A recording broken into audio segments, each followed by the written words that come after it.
Welcome to an episode of 10,000 Hours and Counting, the spiritual podcast I've been sharing from my heart just to offer support for the path, your life journey, your soul journey, having a human experience. Today I am here with Suzanne, who's a beautiful friend of mine in the States she is at the moment. Suzanne, welcome. Thank you for joining me here. Laura, it is an absolute pleasure. So it's just, I always reach out. The moment my chats are with people that I know. So they're just chats from the heart, like themes that come through. And Suzanne and I have really only connected online. And we were just saying prior to the episode, it's that soul congruence, it's that energy, that frequency you get from certain people you meet where you just connect. And it's kind of a miracle that you even come together in each other's spheres and you just feel that resonance. And those are those beautiful moments I think that we need to not so much cherish, but in a way notice and feed, and then kind of allow it to be the like the seeds or the fertilizer for us to continue to create more of that feeling of sense of belonging, home, community, connection. So that's what it's about. It's Mm, about connection. nice, nice.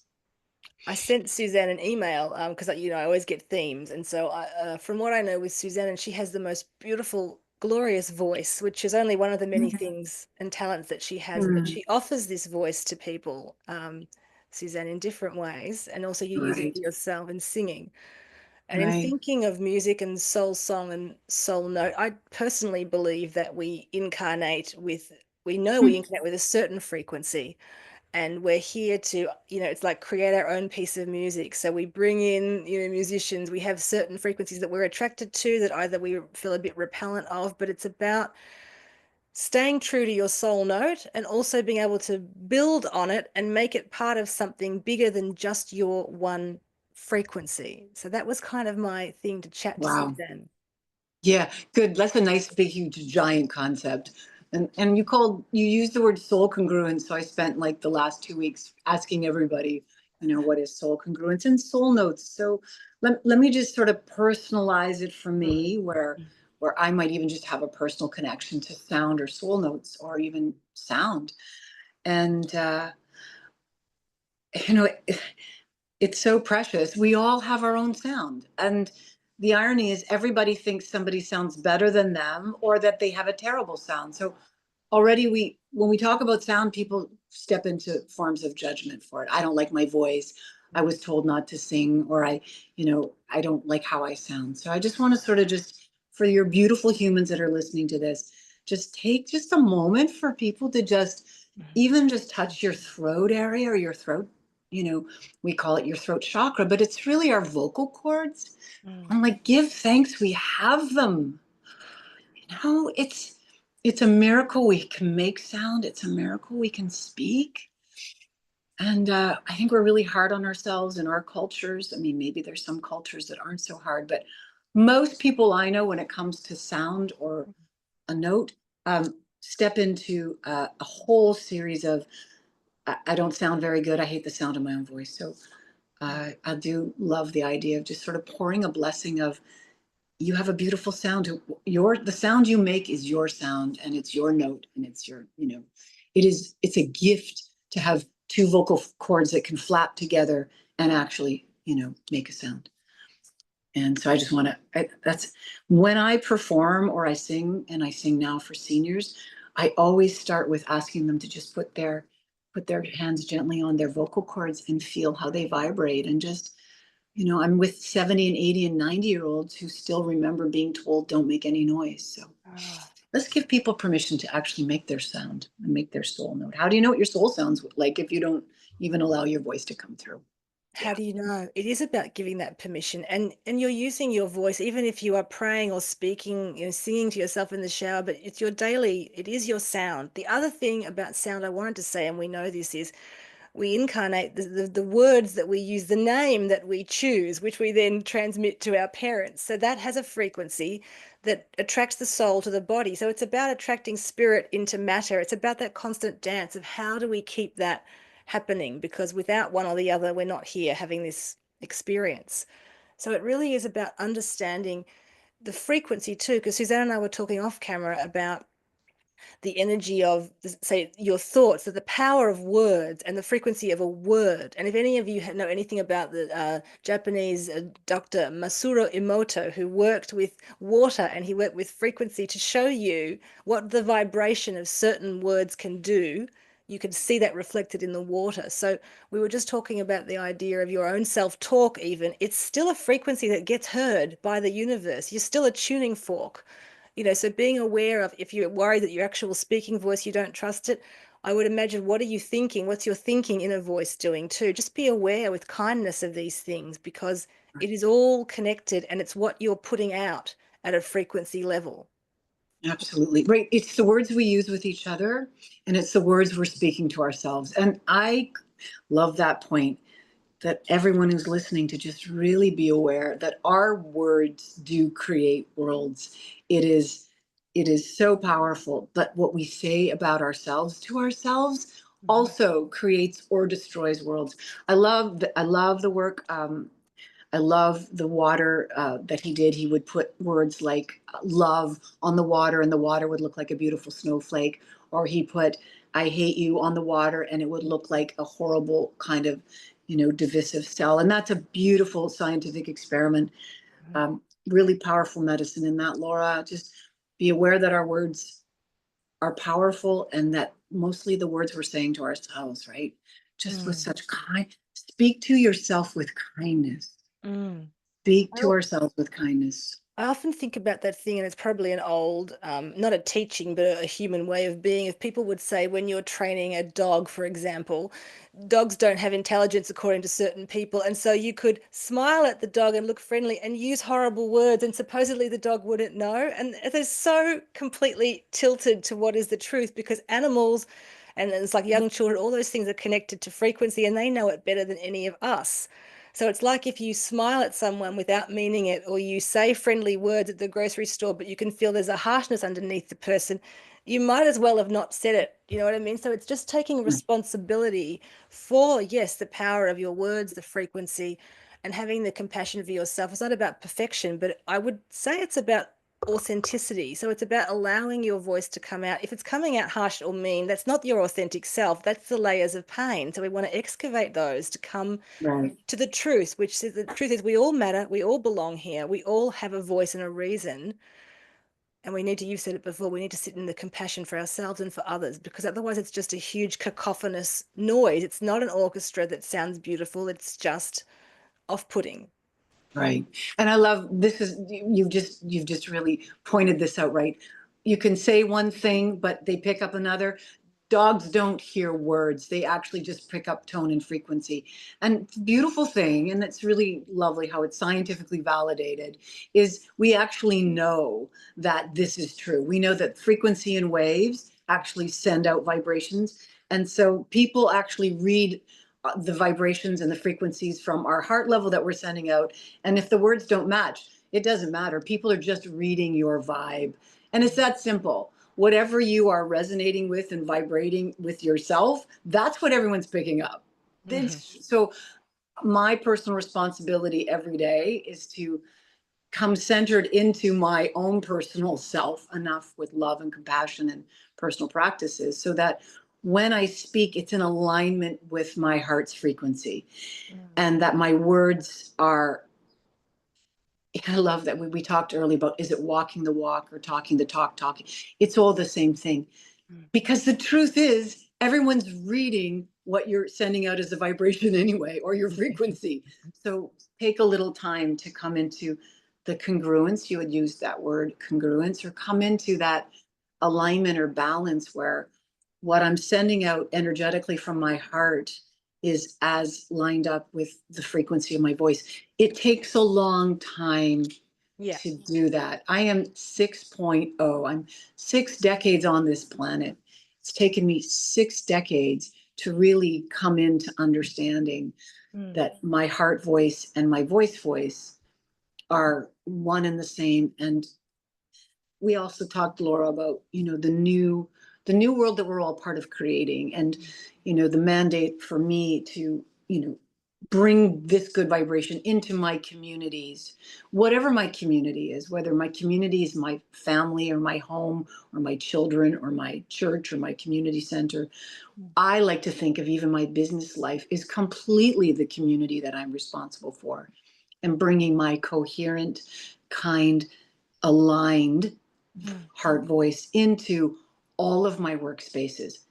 Has that happened for me overnight? No, it's taken me a number of years now to be daring enough to bring all of that into those places. And it is the future, Yeah. because the future is full of a love-based culture, and it takes one loving heart at a time to create a love-based culture, right? A culture not steeped in fear and scarcity takes a long time for each one of us to penetrate the environment that we're in.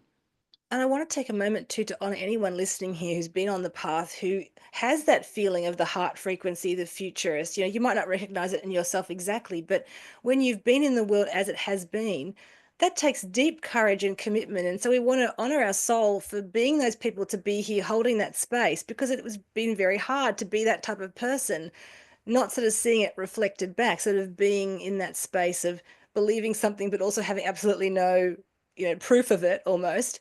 So we are coming to a time, where tipping point, where that will be more coming into alignment now. But please honor yourself if you're feeling a bit exhausted from the race of all of that, of holding, and also then experiencing, like, what I would say serves like a meanness is from the world, and thinking, what is this? I don't understand this frequency.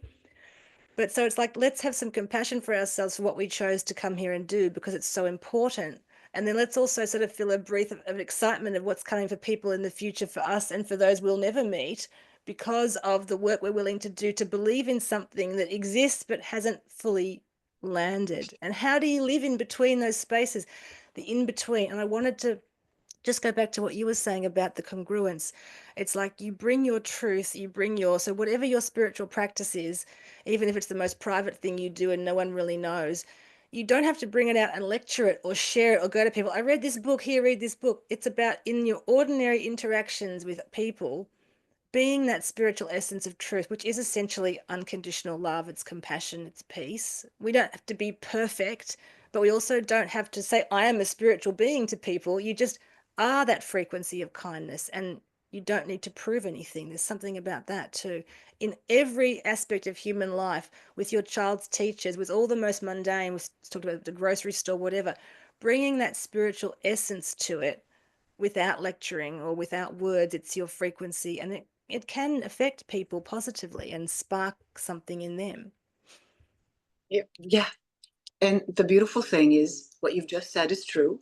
What you've also just said is all scientifically validated. We actually have measuring devices to measure that our radiant energy and what the vibe we're sending out is measurable. And Mhm. right out of the gates, you can measure 3 feet in all directions around you. It's coming out. That's measurable. The suspicion is, and the measuring devices are getting developed. And we know this from the Heart Math Institute, which I'll do a shout out to, because we have the science that actually says what you're saying is validated, and we have evidence to prove that. It's beautiful. And there's another piece that you said about that, Laura, that I love. And as we radiated it out, ah, is that everyone who's listening, to understand this, we just have to just say, I'm not alone in this. I'm linking arms.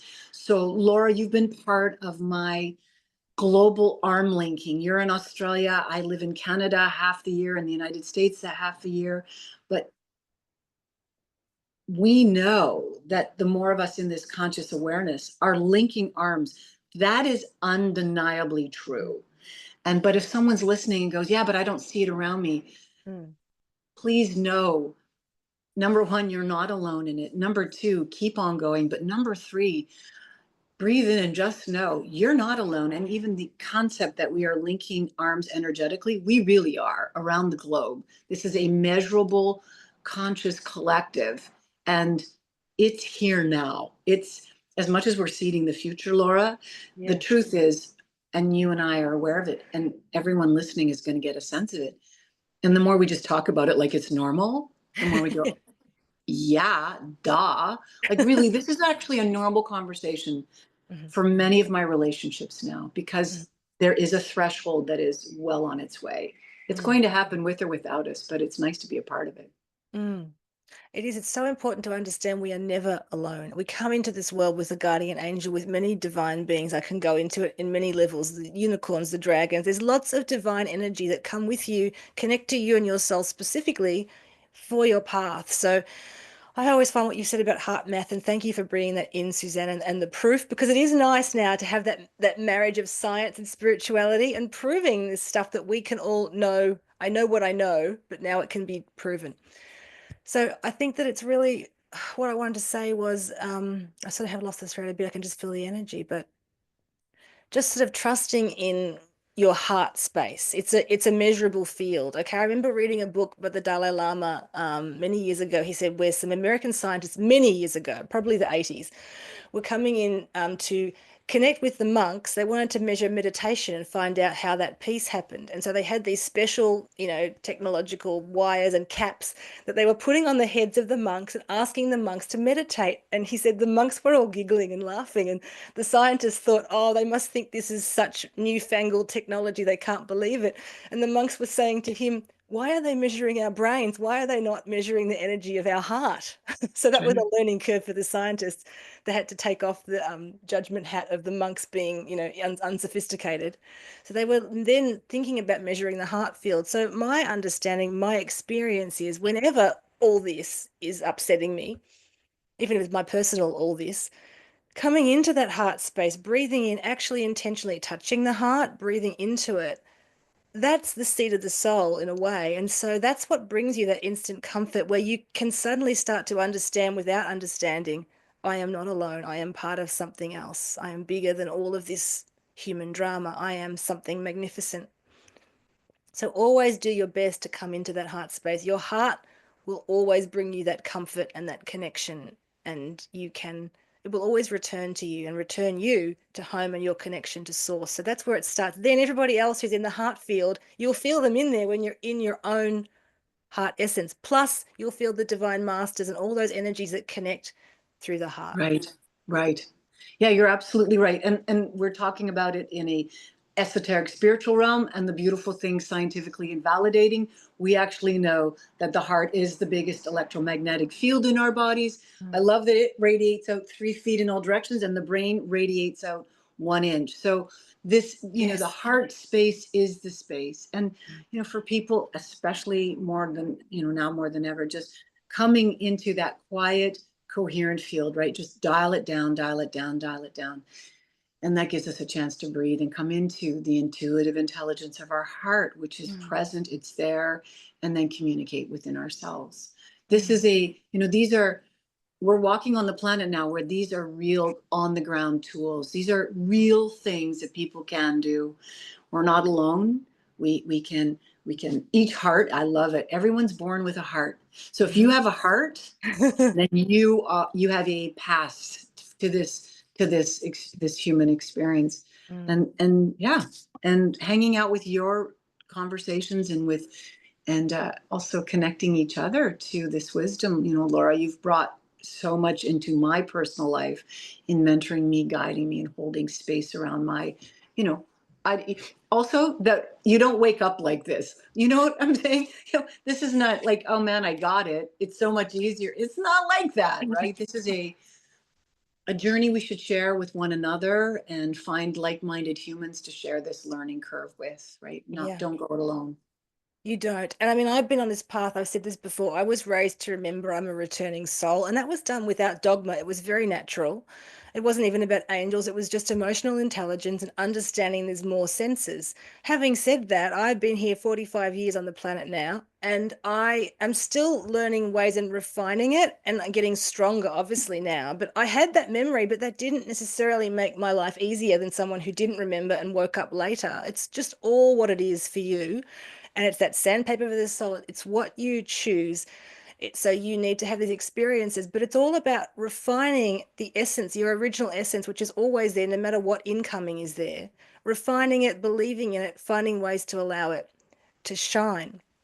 And Right. what I wanted to Yep. talk about with you too, Suzanne, is the heart. People often come to me, and especially maybe in other years for readings and things when I was doing that, and they would feel heartbroken. They would say, my heart is broken. They would be in an emotional blockage and just feeling absolutely ruined. And I would want to connect them into the energy that the heart itself, the field is so huge that that's an emotion, that the heart is never broken. The heart never gives up. It's actually the grief is kind of can be the key into your heart. But I wanted to talk to you without getting too personal Mhm. about Yeah, grief and someone yeah, like you who's so strong to go through a grief process, right. but also is always in that process connected to the heart. And so, how would you say your heart helps you Mhm.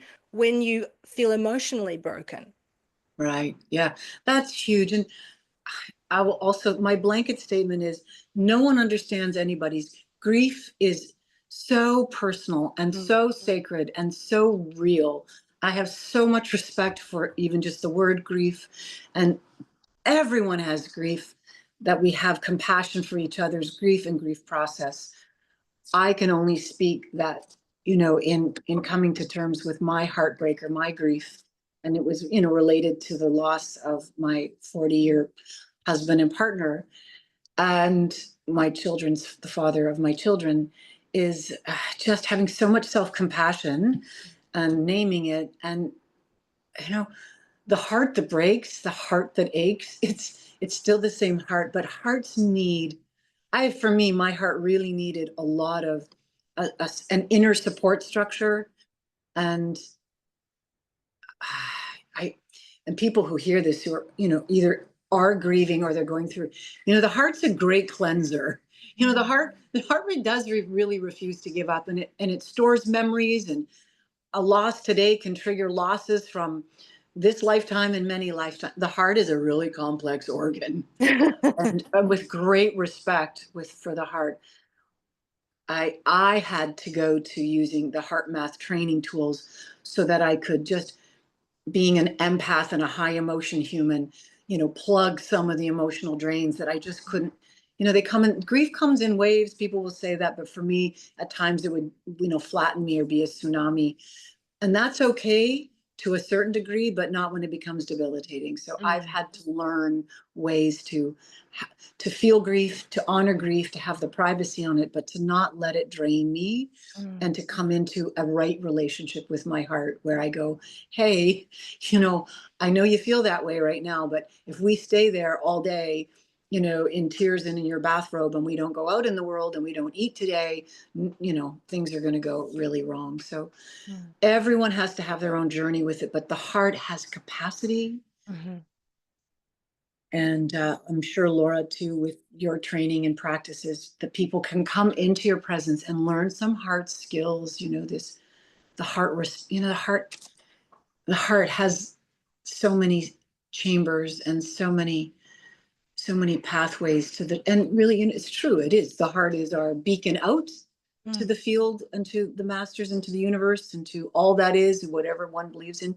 And it radiates out, but it also receives, and being able to receive, right? mm. Be able to receive. And the heart is complex. And yeah, that's all I could say about that. But Yeah, and I yeah. just having been just on the edges of witnessing some of your journey and speaking about it while you were in it, for me, I always felt that you were deeply connected to your heart throughout that because you always had a willingness to face whatever it was. And I think there's some beauty in that, that as humans, we don't like to feel uncomfortable. We don't like the hardest, painful feelings. And as you say, you can't wallow in them.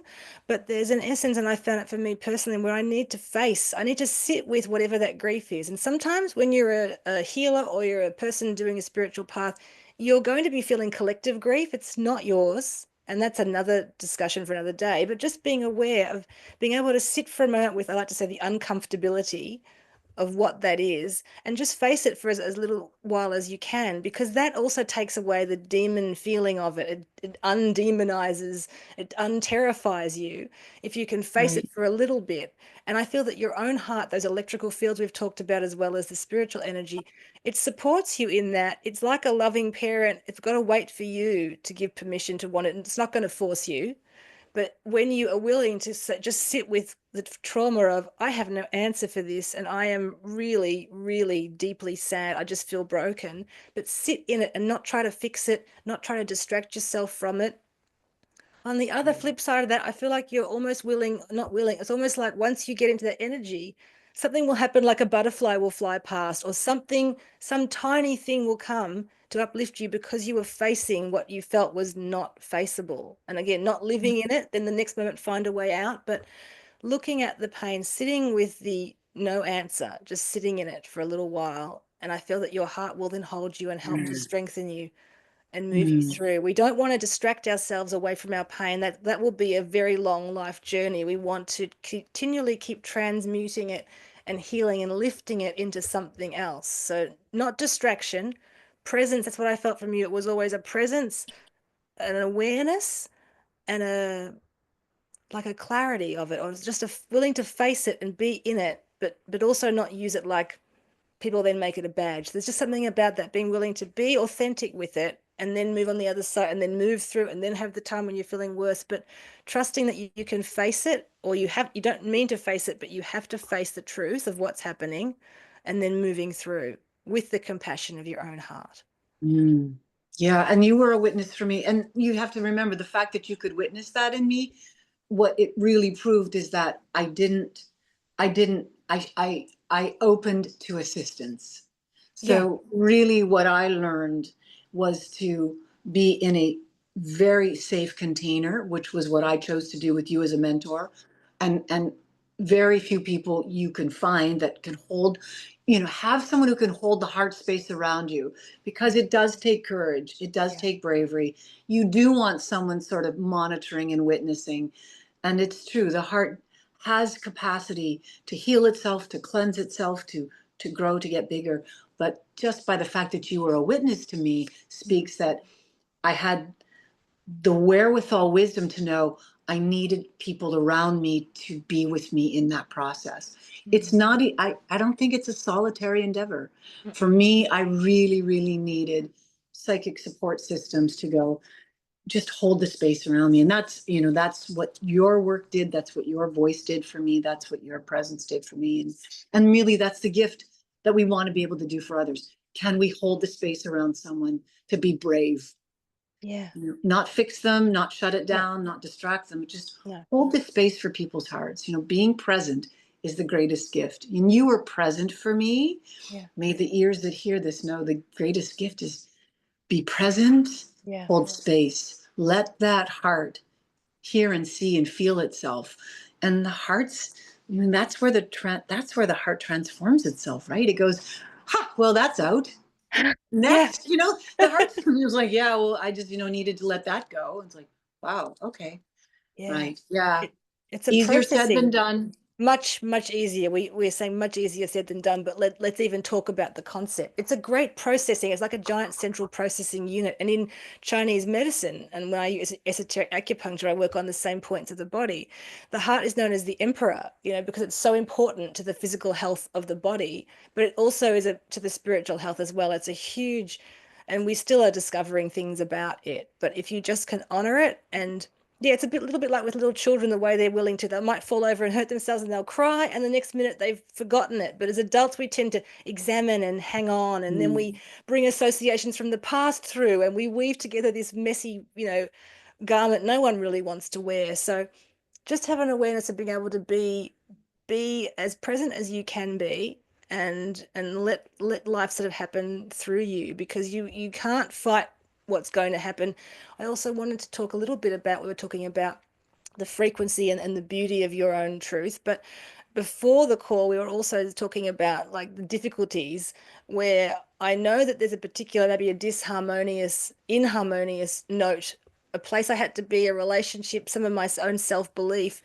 And again, not wanting to get away from these things, not wanting to make them, craft them into my full and in unimpeachable truth, but being willing to say this mm, difficulty is something that I obviously need to experience. And so leaning into it and allowing it to become part of your orchestra. As I say, it starts with the orchestra tuning up and it sounds messy, but then that is a necessary part of them creating something beautiful. So what would you say about the mm, instances where you can feel that the conditions, the frequency feels a bit inharmonious to what your inner self would like, but mhm. you have to either dig deep, or you have to be there? And how do you use the discipline to allow yourself to be in the space and not become numbed by it or give up, but be in that balancing of allowing it to be created from something unpleasant to Yeah. wisdom.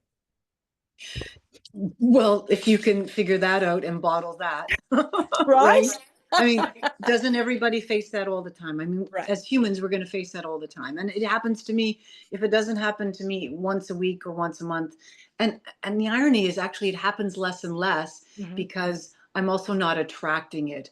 But in truth, and even just in this last 10 days, I had a sort of a professional challenge where I had to really sit inside and discern where did it land in my heart with it and what was my truth. So it's, it's always that inner, for me it's Hmm. always, I need to know where it lands for me, Hmm. and then start to figure out how do I voice that in a way that is non-threatening and will land softly on where it needs to go. And that is an art and a science that Hmm. is super challenging.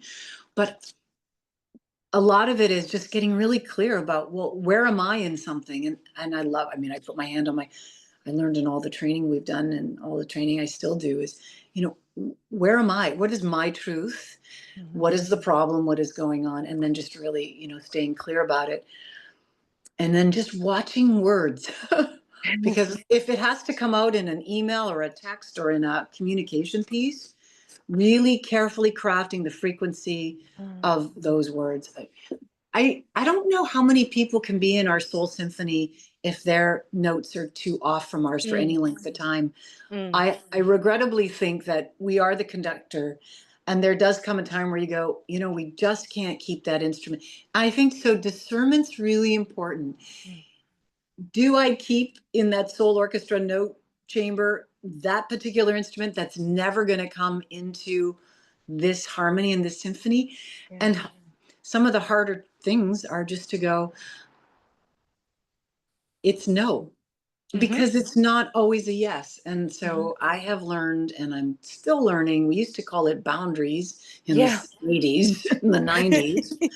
Uh, what is right and true for me? Is it in alignment with my highest truth?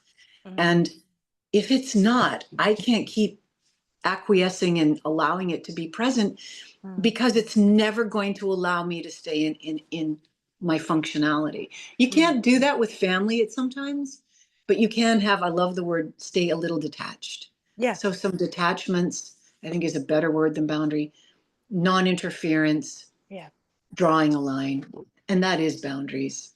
And compassion, I think, too, because you're right. There's certain times of discernment where you have to move away from a situation or a place.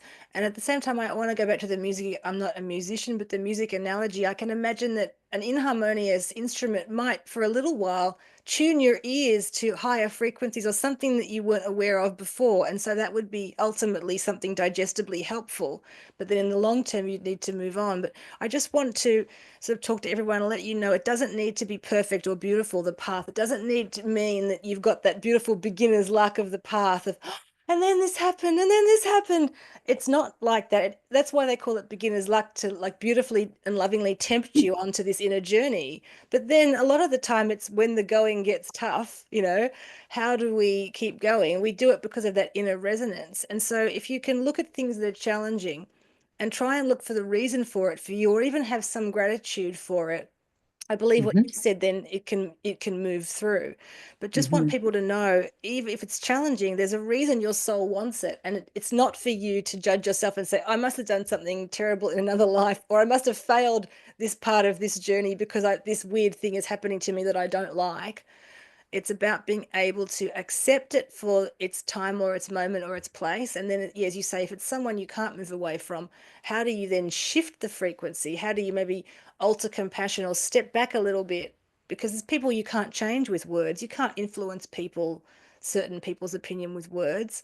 So that is also probably another day to talk about, but it is about the discernment, but it just not trying to get away from uncomfortable situations on your path, understanding that there'll be a reason for it and trying to find the way through. And that's when what you said, personalize the journey. You tune into source and you just ask for signs of what is this about. And I think we might have talked about this off camera. We were saying where when you connect to the wisdom of the heart and it's personal to you, the heart will give you guidance.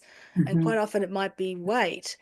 but then the next day or 15 minutes later, it might have different guidance. So you need to learn this dance for yourself, or this kind of board game. Like, you need to understand that divine timing exists in all things. And that could be, don't make this phone call on Tuesday, but make it the next day, and then That's everything right. flows.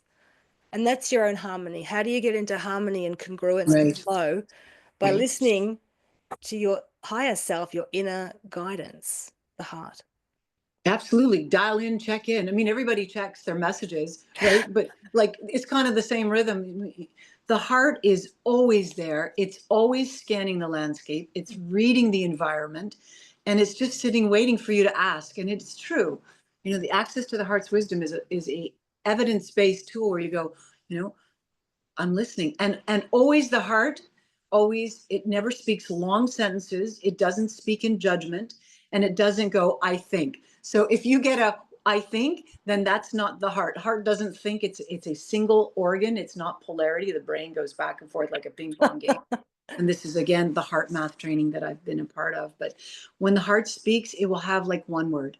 And it'll be the first word, and you'll go, it can't be that. And it's usually that word. Mm, Non-interference, just it'll even just go relax or let mm, it go or mm. it's time or it's so, but it's always in a loving field. The heart doesn't go say something mean now. Never. It doesn't. If it's not kind, that's not your heart.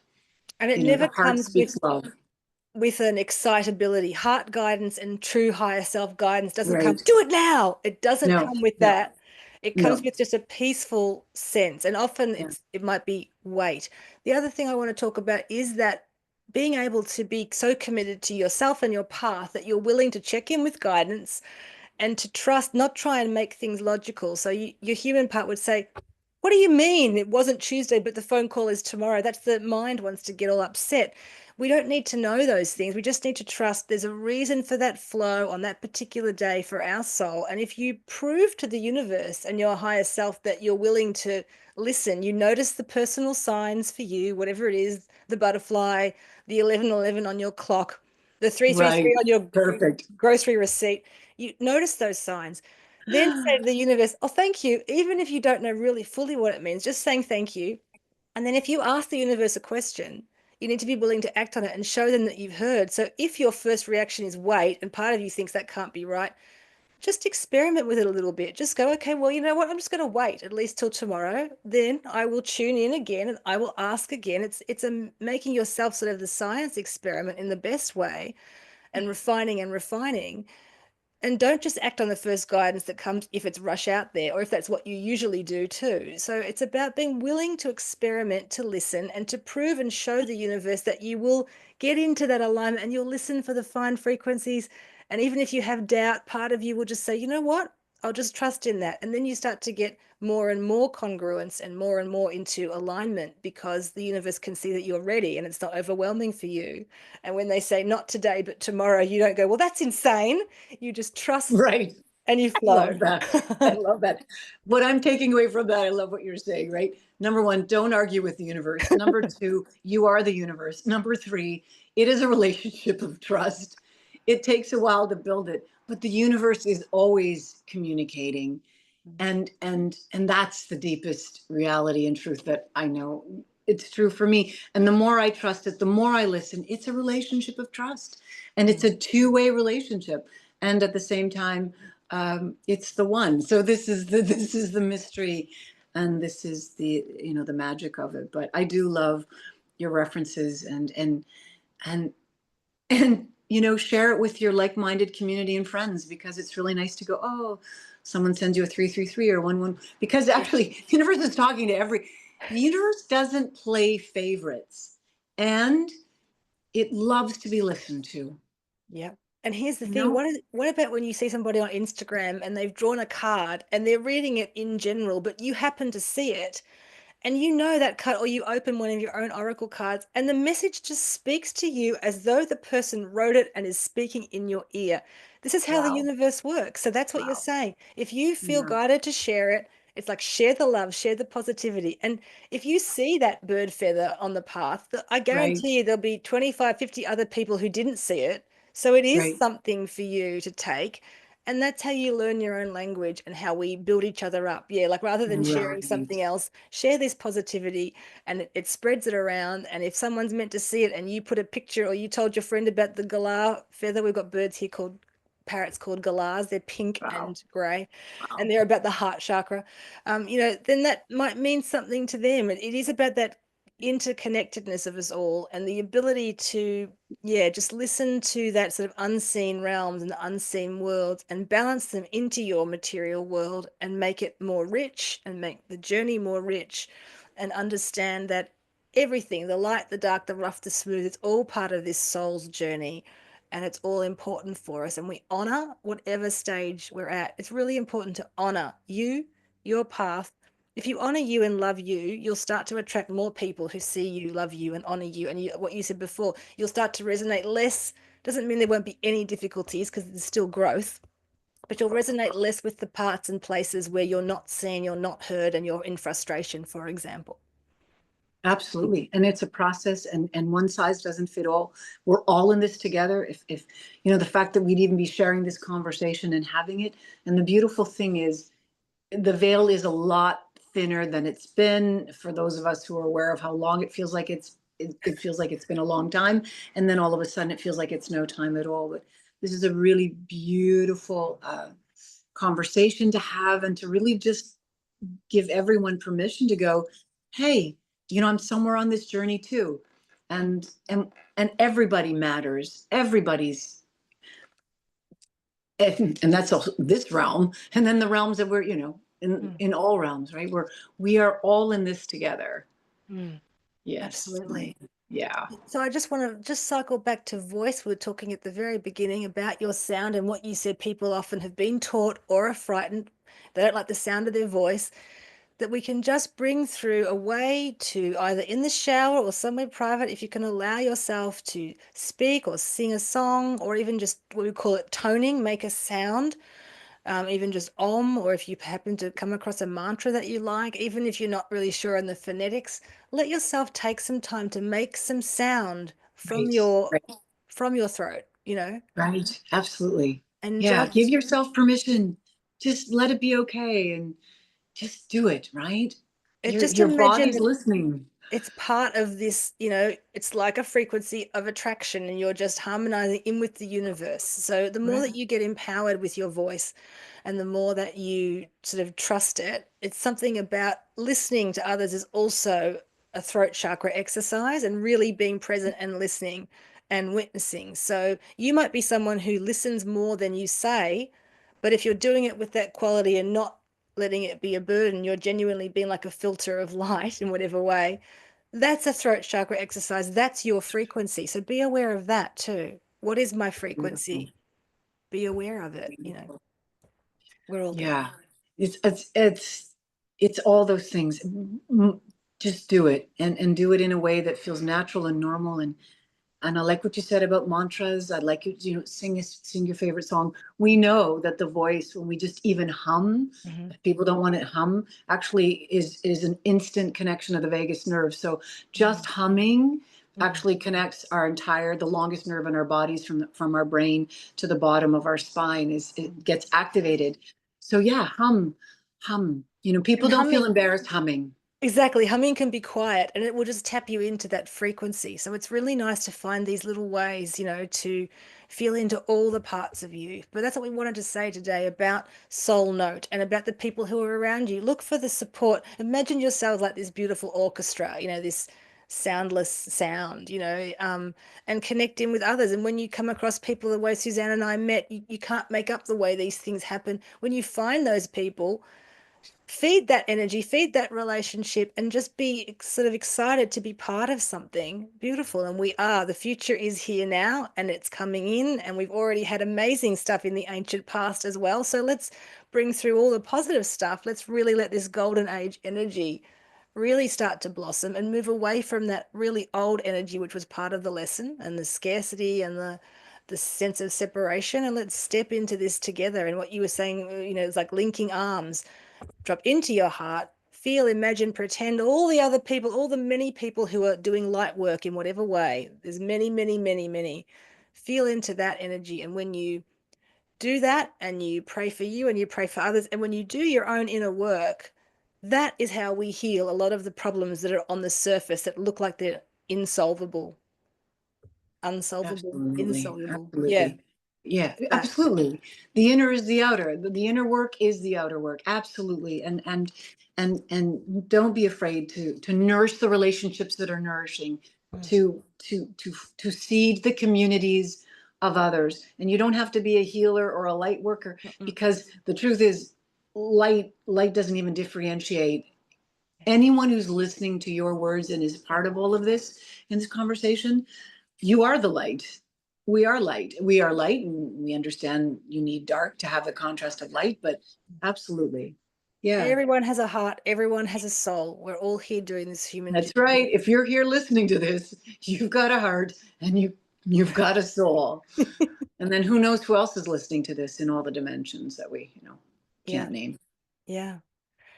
Well, thank you, Suzanne. It's been beautiful. And just hope, as always, that these words can spark something within you or just let you know you are not alone and that there's a beauty. Let's look for the beauty on the path and keep that in our hearts, because there's so much that's difficult, but there's also so much that's beautiful. So wishing you all, a beautiful time, and do your best to look for the small things to support yourself. The other thing I want to say is we're here creating new templates. So the friendships that you have, these soul connections, they might not be the normal friendships you used to have 10, 15, 20 years ago. They might not require the same maintenance, because we're here to build new human templates of relating in ways that are more authentic and beautiful and supportive. So just know that you might be someone who's a bit more shy and not out there all the time, but there's someone that as soon as you call them, you connect, and that's there and that's real. So I would be saying feed those relationships that are the different sorts of ones, so that we can, what do I mean when I say template, new ways of being. So we're taking off the old structures and the old systems, and we're allowing for new ways to come through. So look for those pathways and put energy into them, because that's important too. Thanks, Laura. Thanks, Suzanne. Okay, everyone, bye for now. We'll be back with another podcast. Thanks. Bye very much. Hang on.